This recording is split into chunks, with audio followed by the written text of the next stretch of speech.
Hi hello അസ്സാം വലൈക്കും welcome back to yet another video. അപ്പോൾ ഇന്ന് ഞാൻ വന്നിട്ടുള്ളത് ആമസോണിൽ നിന്ന് കുറച്ച് സാധനങ്ങൾ വാങ്ങിയിട്ടുണ്ടായിരുന്നു. അതിൻ്റെ അൺബോക്സിംഗ് ആണ്, അങ്ങനെയൊക്കെ പറയാം.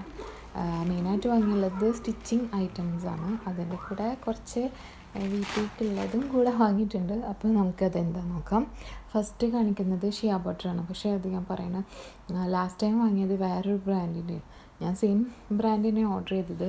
പക്ഷേ അത് കുറച്ച് മെൽറ്റ് ആയിട്ടുള്ളതായിരുന്നു. ഇതിങ്ങനെ അത് പൊട്ടിയിട്ട് ഇങ്ങനെ ലീക്കിംഗ് ഒക്കെ ഉണ്ടായിരുന്നു. ഇത് ഇങ്ങനെ പൊട്ടിയിട്ടൊന്നുമില്ല, നല്ല ഹാർഡായിട്ടിരിക്കുന്നുണ്ട്. പിന്നെ നമ്മൾ നോക്കാൻ പോകുന്നത് ലൂപ്പ് ടേണറില്ലേ, സ്റ്റിച്ചിങ്ങിൻ്റെ ബേസ് ചെയ്തിട്ട്. ഇത് രണ്ടും ഇങ്ങനെ സെപ്പറേറ്റ് കവറിലായിരുന്നു. അപ്പോൾ സ്വിങ് റിലേറ്റഡ് ആയിട്ടുള്ള ഫസ്റ്റ് അൺബോക്സിംഗ് ആണ്. ലൂപ്പ് ടേണറാണ് ഫസ്റ്റ് വന്നിട്ടുള്ളത്. അത് 4 പീസ് ഉണ്ട്, 2 സൈസിലാണുള്ളത്, ചെറുത് വലുത്. ഇത് നമ്മളെ യൂട്യൂബ് വീഡിയോയിലൊക്കെ ഇഷ്ടം പോലെ കാണാം ഇതെന്താ സംഭവം. നമുക്കിത് ഈ വള്ളി അങ്ങനത്തെ ഒക്കെ ടേൺ ചെയ്യാൻ വേണ്ടിയിട്ട്, അടിച്ചിട്ട് മറിക്കാൻ വേണ്ടിയിട്ട് എളുപ്പമാണ്. ഇത് എൻഡിൽ ഒരു ലോക്ക് പോലെ ഉണ്ട്, അത് വെച്ചിട്ട് മറിച്ചിട്ട് എളുപ്പത്തിൽ ടേൺ ആവും. ഇത് 2 സൈസിലാണ് വന്നിട്ടുള്ളത്. കുഴപ്പമില്ല, നല്ല ക്വാളിറ്റി ഉണ്ട്. അങ്ങനെ നമുക്ക് ആ വലിയ ബോക്സ് അൺബോക്സ് ചെയ്യാം. ചുമ്മാ പറഞ്ഞതാണ്, ചെറുതാണ്. പിന്നെ ഇതിൽ കുറച്ച് വീട്ടിലേക്കുള്ള സംഭവങ്ങളും പിന്നെ സ്റ്റിച്ചിങ് റിലേറ്റഡ് ആയിട്ടുള്ള കുറച്ച് ഐറ്റംസുമാണ് ഉള്ളത്. ഫസ്റ്റ് ബേബിയുടെ ഒരു ബോട്ടിൽ വാങ്ങിയതാണ്, ഫിലിപ്പ് എവൻ്റെ. മുന്നേ യൂസ് ചെയ്തുള്ള നല്ല ക്വാളിറ്റിയാണ്, അതുകൊണ്ട് പിന്നെയും വാങ്ങി. കുഴപ്പമില്ല, നല്ലതാണ്.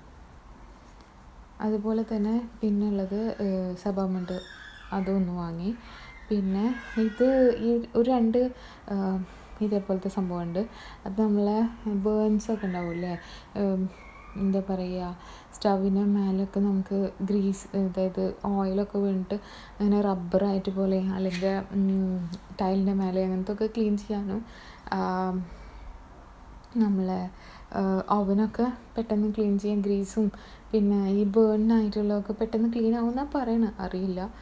പിന്നെ ഇത് നമ്മൾ എംബ്രോയ്ഡറി ചെയ്യുമ്പോൾ നമുക്കിതിൽ ഡിസൈൻ ചെയ്തിട്ട്, ഷീറ്റ് പോലെ തന്നെ ഡിസൈൻ ചെയ്തിട്ട് എംബ്രോയ്ഡറി ചെയ്തതിന് ശേഷം വാഷ് ചെയ്താൽ വാട്ടർ ഡിസോളബിൾ ആവുത്ര.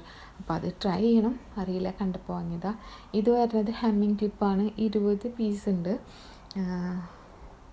ഇത് നമുക്ക് ഹെം ചെയ്യുമ്പോൾ ഇങ്ങനെ വെച്ചിട്ട് ഒരു കുറച്ചൊരു ഹെൽപ്പാക്കാൻ വേണ്ടിയിട്ട്, സ്റ്റിച്ചിങ് ഹെൽപ്പ് ചെയ്യാൻ വേണ്ടിയിട്ടുള്ള ഒരു ടൂളായിരിക്കാം. പിന്നെ ഇത് വന്നിട്ട് നമ്മളെ ഇതേപോലെ സ്റ്റിച്ചിങ് ഗൈഡ് ചെയ്യണത്. ഇത് കുറച്ച് വലുതാണ്, ഞാൻ ചെറുതാണ് വിചാരിച്ചിട്ടുണ്ടായിരുന്നു. പക്ഷെ കുഴപ്പമില്ല, നല്ല ക്വാളിറ്റി ഉണ്ട്. അപ്പോൾ നമ്മളുടെ ആ മെറ്റൽ ഭാഗമില്ലേ, ആ ഭാഗത്ത് ഇത് സ്റ്റിക്ക് ചെയ്തിട്ട് സ്റ്റിച്ച് ചെയ്യുമ്പോൾ ഇങ്ങനെ ഗൈഡ് ചെയ്യാൻ വേണ്ടിയിട്ടുള്ളതാണ്. ജസ്റ്റ് ട്രൈ ചെയ്യാൻ വേണ്ടി വാങ്ങിയതാണ്, നോക്കിയിട്ടില്ല, ജസ്റ്റ് അൺബോക്സ് ചെയ്തിട്ടുള്ളൂ. അപ്പോൾ അങ്ങനെ കുഴപ്പമില്ല. പിന്നെ വന്നിട്ടുള്ളത് ഇൻവിസിബിൾ സിപ്പൊക്കെ അല്ലേ, സിബിൻ്റെ ഒക്കെ പ്രസർ ഫുഡ്സാണ്. ഇത് 6 എണ്ണം വന്നിട്ടുണ്ട്. 3 സൈസാണ്, 2 തരം. ഓക്കെ, അതായത് 2, 4, 6 എന്നുള്ള സൈസിലാണ് വന്നിട്ടുള്ളത്. പിന്നെ ഇത് 98 പീസിൻ്റെ പ്രസർ ഫുഡ്സാണ്.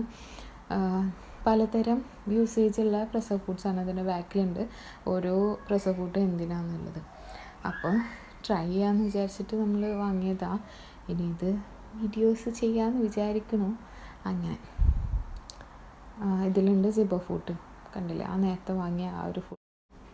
അങ്ങനെ ആമസോൺ പർച്ചേസിൻ്റെ ലാസ്റ്റ് അൺബോക്സിങ്, അതായത് ഇത്തവണത്തെ ആമസോൺ പർച്ചേസിൻ്റെ. ഇത് ബീഡ്സ് ഇങ്ങനെ കോർക്കാൻ ഹെൽപ്പ് ചെയ്യുന്ന ഒരു ചെറിയൊരു മെഷീനാണ്, ബാറ്ററിയിൽ ഓപ്പറേറ്റ് ചെയ്യുന്ന മെഷീനാണ്. ഇതെങ്ങനെ എന്താണെന്ന് ഞാൻ വർക്ക് ചെയ്യിപ്പിച്ചിട്ടില്ല. അപ്പോൾ അത് ബാക്കിൽ ബാറ്ററി ഇടാനുള്ള ഒരു സ്ലോട്ട് കാണാണ്ട്. പിന്നെ അതിൽ വരുന്നത് 3 കണ്ടെയ്നേഴ്സ് ഉണ്ട്, ചെറിയ കണ്ടെയ്നർ എന്ന് പറയാൻ പറ്റില്ല, അതിൻ്റെ ഒരു സംഭവം. ആ മേലുള്ള ടോപ്പിൽ മിക്സിയൊക്കെ ഉണ്ടാവില്ല, അതുപോലെ 3 സാധനം ഇങ്ങനെ ഊരാൻ പറ്റുന്ന ടൈപ്പുള്ള 3 എണ്ണം വരുന്നുണ്ട്. അതിൽ നമ്മൾ ഓരോന്ന് അതിൽ വെച്ചിട്ട് ബീഡ്സ് ഇട്ടിട്ട് അത് സ്പിന്നാകുമ്പോൾ അതിൻ്റെ തന്നെ ഒരു 2 നീഡിലും പിന്നെ ഒരു പോപ്പിംഗ് കേസ് ഉണ്ട്. ഇതൊക്കെ എന്താണെന്ന് ഏതാണെന്ന് നോക്കിയിട്ടില്ല, അപ്പോൾ അതിലിങ്ങനെ കോർത്താൽ ഹെൽപ്ഫുള്ളാണ് കുറച്ചും കൂടി. നമുക്ക് എംബ്രോയ്ഡറി ഡിസൈനും അല്ലെങ്കിൽ വല്ല മാല അങ്ങനെയൊക്കെ ചെയ്യുമ്പോൾ ക്രാഫ്റ്റ് അങ്ങനെ എന്തെങ്കിലുമൊക്കെ ചെയ്യാൻ ഹെൽപ്പ് ചെയ്യുമെന്ന് വിചാരിക്കും. അപ്പോൾ അത്രയൊക്കെ തന്നെ ഉള്ളൂ. അപ്പോൾ ഇൻഷാ അല്ലാ ഇനി നെക്സ്റ്റ് വീഡിയോയിൽ കാണാം. അതുവരേക്കും എല്ലാവർക്കും ടേക്ക് കെയർ. Bye bye. അസ്സലാമു അലൈക്കും.